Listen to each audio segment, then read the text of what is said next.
WWE have signed an AEW Enhancement talent. An NXT wrestler was asked to cut his hair ahead of his debut tonight. And is Tommaso Ciampa working injured? We'll tell you more in a bit. So, a name that you may or may not be familiar with, Cole Carter. Sort of depends on how much you watch AEW secondary shows, Dark Elevation, that sort of thing, has reportedly been signed by WWE. He has done loads and loads of indie dates in the past, but as I say, he's had a few matches in AEW. A few. He's actually had 9 matches across the 3 shows there. So he has done something on Dynamite proper. He's had matches on Dark and Dark Elevation with the likes of Lance Archer, Butcher and the Blade, Colt Cabana, Death Triangle, and he's pretty damn good. His most prominent, I guess, AEW match was a squash against Anthony Ogogo, which was called off, ref stoppage when he was doing the punching stuff. And I'm not going to lie, I don't know a tremendous amount about this guy. I watched a few of his matches before we got going, but then it sort of clicked in my head. I was like, oh, actually, no, I do remember him specifically sort of standing out, especially in some of those multi-man matches that he was taking part in. Yeah. So yeah, WWE, he's recently done a tryout with them, and they said, yes, please. He is believed to be working his final indie appearance on the 22nd of January, which is tomorrow. Are you a fan of his work? To be fair, I haven't really heard of him that much. Just as you were saying, sort of like catching up, looking on Dark and everything. And unfortunately, it didn't look like he was given much of a chance to shine on Dark and everything. But then I went back on YouTube, looked at some of his indie stuff, and he's like really, really good. He's got good potential. I think he could go far. And, you know, whereas AEW might not see something, obviously WWE can see a little bit of something in him, and hopefully he gets to showcase that on a different brand. So yeah, fair play to him. Fair play. Yeah. He's not a small lad. He's 6'2", so he's in with a chance. Soul boy. A man who is in with a chance tonight. He is making his WWE 205 Live debut, an NXT talent called Javier Banal. You may or may not be familiar with him. Once again, he's worked the indies quite a bit.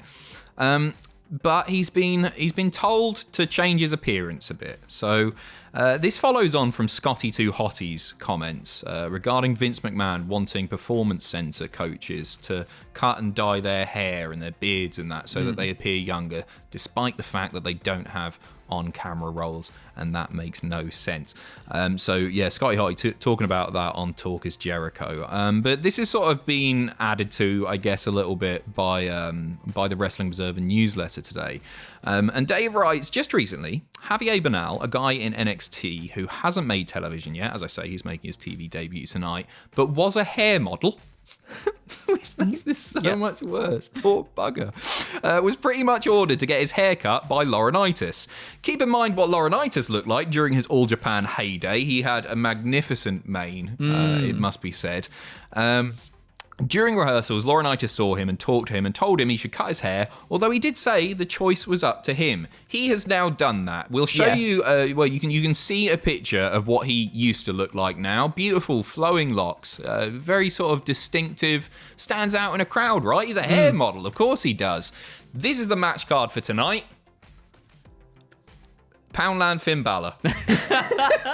This is what I'm saying. No, maybe that's a bit cheap. Maybe, and he doesn't look that much like Finn. You can see what I'm saying there. He just looks like another wrestler, another bearded wrestler. He just looks the same as everyone else. I don't get it. I don't get. Obviously, it's a different era, right? When we were back in the Attitude Era, everybody had the long, wet hair and whatnot. But I mean, even then, that gave the wrestlers a little bit of character, at least I thought. And now everybody's kind of got the same haircut. And look at me with a massive bald head. Like, everybody's got the same haircut. It's like I'm salty or something.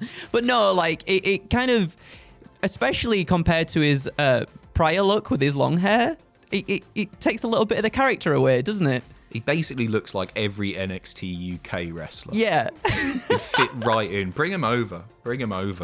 Next up, Tommaso Ciampa potentially working hurt. So it's a bit complex. Tommaso Ciampa for the last 3 weeks has been on main events, and he's had matches with Pete Dunne, T-Bar, and then this week Akira Tozawa. So the second week that he was doing the main event stuff, he was wrestling T-Bar. Came out with something that he doesn't often wear, which was a single elbow pad. And he has, in the past couple of hours, made a very interesting Instagram post. Look away if you are queasy or if you don't deal with slightly gruesome images. So here's his elbow. Yeah, doesn't look especially pretty at all. So he's posted that. Maybe that was last week and that was why he was working the thing. But this has sort of led to speculation that Tommaso Ciampa may have been working hurt. I don't think that it would have been that bad on the day. I think you would have seen that like through the elbow pad. Yeah, that's the size of a pissing tennis ball, isn't it? That's prominent, that, isn't it, on the elbow there? Yeah, so we'll keep you updated. As I say, in the match with Akira, from what I can see, he's not wearing that. So maybe that was a picture from last week, and he's all right now. He's expected to make his main roster debut proper any minute now. It wouldn't surprise me if we see him at the Rumble. I think that's a good time. Yeah, Same with definitely. like Pete Dunne and that. So hopefully he's all right. Get well soon. That is rough as hell. But we're not finished yet. We've got more horrible elbow news, Yay! which is excellent. And that's why you tune into Cultaholic. So Frankie Kazarian tweeting very, very recently, 2 hours before my match with Lance Archer, I had a bad case of bursitis. Bursitis. Yeah. Doctors in the comments, please. And had to have my elbow drained with a syringe. Here are the results. No excuses, as Lance is a killer, but be aware that I am the flipping man I have been for a long time. So double horrible elbow news. Maybe that's what Ciampa had there. I mean, they look similar. Again, I'm not a doctor. This does not constitute medical analysis or advice. Maybe he just had to have his elbow drained as well, Ciampa. But two rough-looking elbows.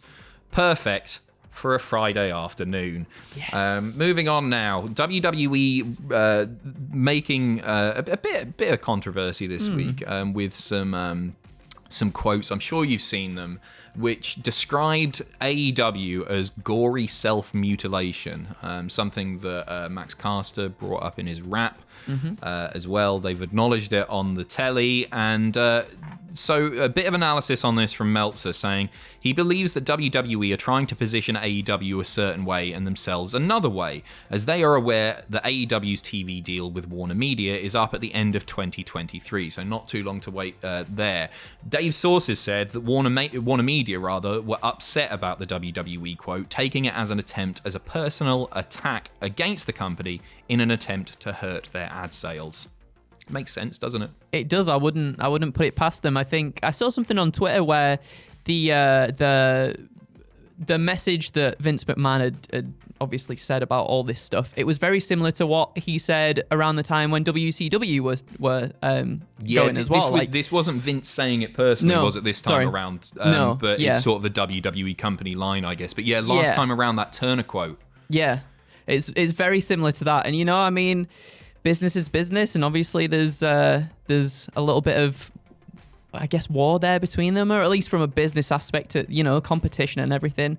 So I mean, I can see where this looks like it's some sort of way to. I think that's exactly what it is. If you're unfamiliar with the letters that Vince McMahon used to send to Ted Turner, Eric Bischoff said that these were a really regular thing, and I never knew about these until this week. But Vince used to write to billionaire Ted and basically say, what are you doing? There's blood all over the place on this show, and then basically critiquing the product and trying to sort of bury it, and I maybe put doubt in Turner's mind or cause some sort of tension within WCW, as if they needed more of that. And it really, really interesting stuff. It came across as very, very petty, but I guess a strategic move in Vince's eyes. And then Vince was bladed and stuff as well. It's just complete hypocrisy, isn't it? And very much so. And you think about when WWE was at its most popular, not most financially successful, but most popular, Attitude Era stuff, it was full of blood as well. It was. Now they're I get what they're saying, because that may not appeal to advertisers who want to put ads out for kids, right? That totally makes sense. I get what they're saying, but I'm not sure the wording was right. And gory self-mutilation? Behave. be. Finally, we are finishing on where and when CM Punk versus MJF might take place. There's already been a few hints as to where this is going to be. Dave's here with maybe a bit of confirmation. What's he saying, Andrew? He's saying, so for what it's worth, CM Punk heavily teased that the idea for the MJF match would be in Chicago, where AEW has a show on the 2nd of February. On the road to this past week that AEW have to Dynamites and everything, Punk said, "You are running out of luck, and before you know it, you're going to wind up getting in the ring with me, possibly in the place you least want to fight CM Punk," and that was addressed to MJF. But for whatever reason, and it's probably due to running the market too often, It's all right. Is it okay? Can we keep going? Yeah, we can keep going. I'll just keep going. Andrew just pretend Hodkin. I'm there. Just draw a little picture of me. For whatever reason, and it's probably due to running the market too often, the 2nd of February advance was about 4,500 in a 7,000 seat building, and AEW had been selling out well in advance that market, except when they ran 3 shows there in a week. And even then, the big one of that week for Punk's match with Darby Allin had the highest secondary market price demand in pro wrestling history. Oh, that's Thanks, a perfect Andrew. picture of me Great there. job. Thank you very much. Good reading. But Kiss yeah, your no, little head.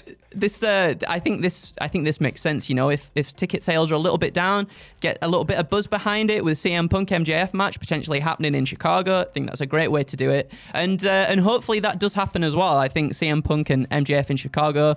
Oh my goodness gracious me, that's going to be in the headlines everywhere, isn't Punk it? should lose. Yeah, that's what I was thinking as well. Punk should definitely be losing. I think so too.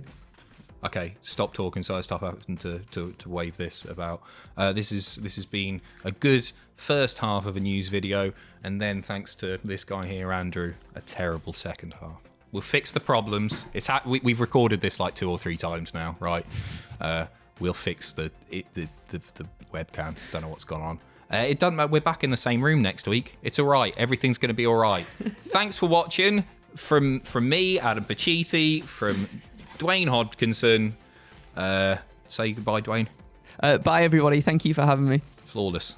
Professional. See you in a bit.